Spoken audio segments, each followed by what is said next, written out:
Hello student, मैं प्राण sir फिर से आपके साथ। आज हम लोग देखेंगे क्लास 10 का कार्बन, उसके यौगिक। इसके आगे आज हम लोग देख रहे हैं हाइड्रोकार्बन को। हाइड्रोकार्बन क्या है? एक हाइड्रोकार्बन जो हाइड्रोजन और कार्बन से मिलकर बनते हैं उसको हाइड्रोकार्बन बोलते हैं। हाइड्रोकार्बन दो प्रकार के होंगे, संतृप्त हाइड्रोकार्बन और असंतृप्त हाइड्रोकार्बन।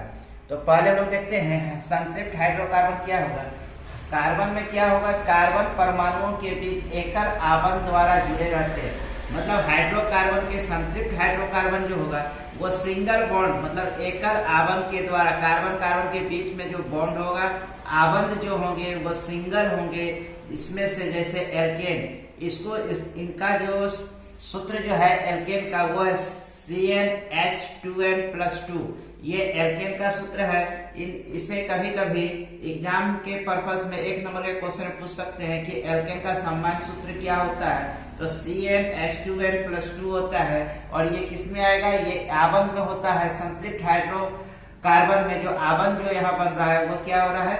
सिंगल, एकल बन रहा है। इसको बोलेंगे संतृप्त हाइड्रोकार्बन। असंतृप्त हाइड्रोकार्बन क्या होगा? कार्बन परमाणुओं के बीच द्विआबंध, मतलब यहाँ डबल आबंध और त्रिआबंध आबंध के साथ जुड़े रहते हैं। मतलब डबल बॉन्ड और ट्रिपल बॉन्ड के साथ जुड़े रहते हैं। तो द्विबंध मतलब यहाँ पे देखो, यहाँ पे क्या डबल बॉन्ड के साथ जुड़े हुए हैं, द्विआबंध के साथ जुड़े हुए हैं। जबकि ऊपर में देखे थे क्या था? यहाँ पे एकल आबंध था, सिंगल था। यहाँ पे क्या डबल है? तो इस डबल वाले को हम लोग बोलते हैं एल्कीन और इसका सामान्य सूत्र होता है CnH2n। तो ये है एल्कीन जिसमें डबल बॉन्ड होगा। और तीसरा था त्रिआबंध, ट्रिपल बॉन्ड, जिसमें देखो यहाँ पे ट्रिपल बॉन्ड के साथ जुड़ा हुआ है। यहाँ पे डबल बॉन्ड था, यहाँ ट्रिपल बॉन्ड के साथ कार्बन कार्बन आपस में जुड़े हुए हैं, जिसे बोलते हैं एल्काइन। और इसका सामान्य सूत्र होता है CnH2n-2। तो ये है इसका एल्काइन का सूत्र। यहाँ ट्रिपल बॉन्ड, डबल बॉन्ड को एल्कीन और सिंगल बॉन्ड को एल्केन कहते हैं। अब संतृप्त हाइड्रोकार्बन सिंगल बॉन्ड से किस प्रकार से इसकी संरचना होती है इसको देखते हैं। संतृप्त हाइड्रोकार्बन इसके जिसमें आएंगे methane, ethane, propane, butane, pentane, hexane, ऐसे करके पूरे हेप्टेन, ऑक्टेन, नोमेन और डेकेन 10 तक आप लोग कर सकते हैं।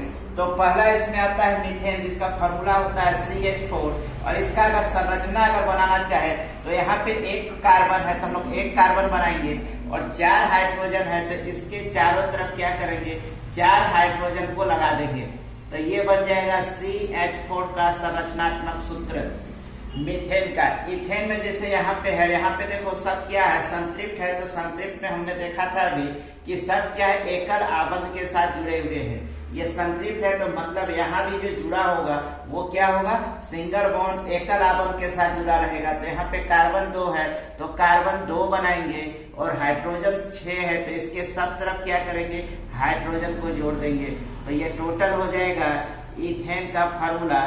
कुछ इस प्रकार से इसका संरचनात्मक स्ट्रक्चर देखने को मिलता है C2H6। अब है प्रोपेन, सेम चीज करेंगे, कार्बन 3 लगाएंगे, 3 कार्बन और सबको जोड़ेंगे एकल बंध के साथ। और इसके बाद हाइड्रोजन 8 है तो 8 इसमें लगा देंगे, हाइड्रोजन 8 इधर भी। सबके ऊपर में क्या करेंगे? सबको सिंगल बॉन्ड के साथ एकल आबंध के साथ हम लोग हाइड्रोजन को लगा रहे हैं। तो टोटल अगर हम काउंट करेंगे 1 2 3 4 5 6 7 8 तो टोटल हो गया C3 और H8।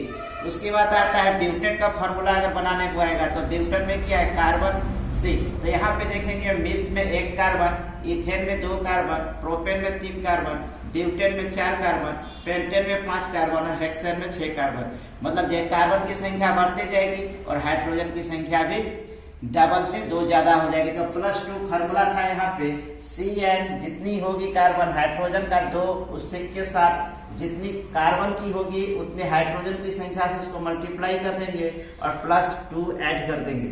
तो यहाँ पे होता है ब्यूटेन। तो ब्यूटेन में आता है 4 कार्बन, 1 2 3 4। अब हाइड्रोजन है यार, इसके सबके आगे बाहर क्या लगा देंगे? हाइड्रोजन को जोड़ देंगे सिंगल बॉन्ड के साथ, एकल आबंध के साथ। तो ये बन जाएगा ब्यूटेन का संरचनात्मक सूत्र।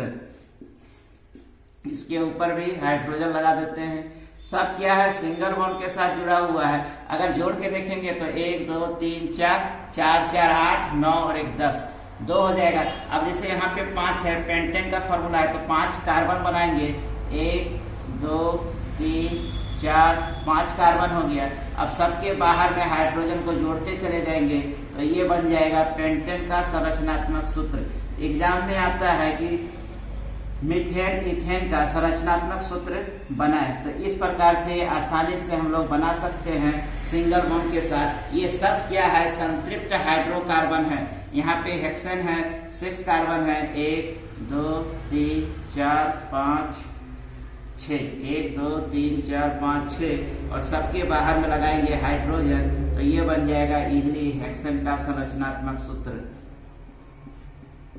इसके आगे लगा दे रहे हैं hydrogen hydrogen hydrogen hydrogen hydrogen hydrogen hydrogen और ये हाइड्रोजन हेक्सेन। इसके बाद आ जाएगा हेप्टेन का। हेप्टेन के लिए 7 कार्बन हो जाएगा, C7, और ये कितना हो जाएगा, डबल में 2 कर देंगे, 14 और 1 16 कर देते हैं, तो यहाँ पे हो जाएगा 7 कार्बन, 1 2 3 4 5 6 7, और इसके बाहर में हाइड्रोजन को जोड़ देते हैं। इस तरह से हम लोग एक लंबी चेन श्रृंखला बना सकते हैं डेकेन 10 तक। एग्जाम के पर्पज से पेंटेन का भी क्वेश्चन आता है, कभी कभी हेक्सेन आ जाता है, तो बनाने का तरीका सेम रहेगा। हाइड्रोजन का संख्या को बढ़ाते चले जाएंगे और जितना डबल में 2 ऐड कर देंगे, तो इस प्रकार से C7H6 हेप्टेन कहलाएगा ये। इसके बाद ऑक्टेन आएगा, नोमेन आएगा, डेकेन आएगा। ये टोटल 10 कार्बन इजीली आप लोग आगे करके सिर्फ कार्बन की संख्या को बढ़ाते जाएंगे और हाइड्रोजन पर डबल करके 2 ऐड कर देने से ये पूरी संतृप्त हाइड्रोकार्बन की चेन बन जाती है। तो हम लोग अपने नेक्स्ट वीडियो में देखेंगे असंतृप्त हाइड्रोकार्बन को देखेंगे। तब तक आप इसका स्क्रीनशॉट ले सकते हैं या घर में आप लोग आसानी से इसका प्रैक्टिस कर सकते हैं हाइड्रोकार्बन का। फिर भी अगर कोई दिक्कत होगा तो आप हमें कमेंट सेक्शन पे कमेंट कर सकते हैं। तो मिलते हैं अपने नेक्स्ट वीडियो में, तब तक के लिए थैंक्स।